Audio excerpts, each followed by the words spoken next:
We arrived in Korea from San Francisco and was met by my niece Veronica at the airport. She knew her way around because she had lived in Seoul before.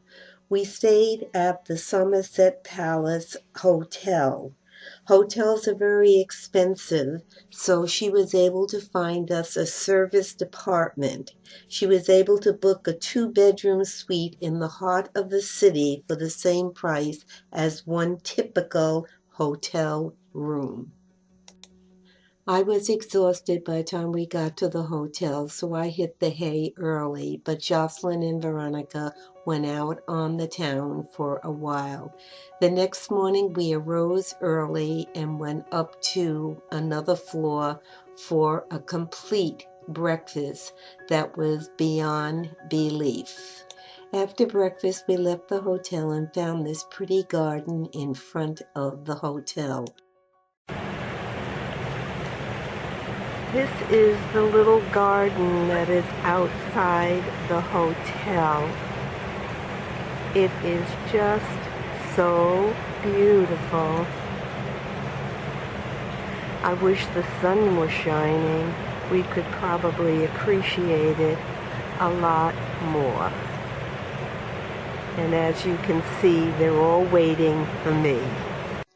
We had to walk down an alley with quaint little shops on both sides, and believe it or not, as narrow as it was, cars did go down and you stepped to the side.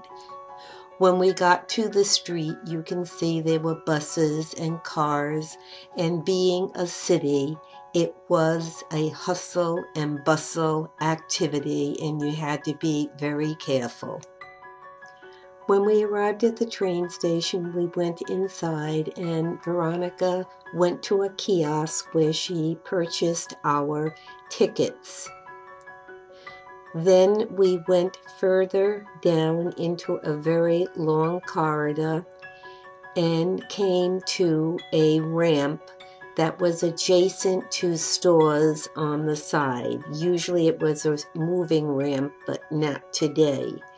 We went further down another flight of stairs and approached the platform on which the trains did arrive.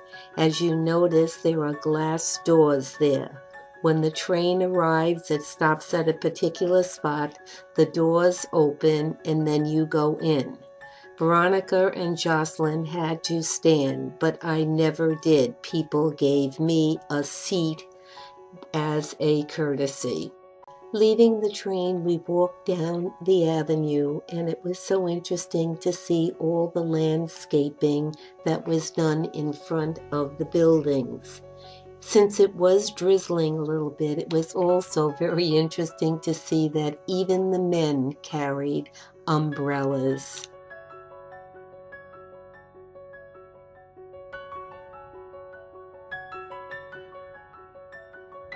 We found a little area of the marketplace that was narrow with shops on both sides while we were looking for a place to eat. We did find one, and the food was very, very good. And what was unusual, they had a special spot in the store to make the kimchi. Birds were flying around, but it didn't bother anybody. Deliveries are made by moped because of the lack of room. In some areas, the marketplace was 2 stories high to accommodate the shops. The last one that we saw was quite interesting, so we stopped and read it.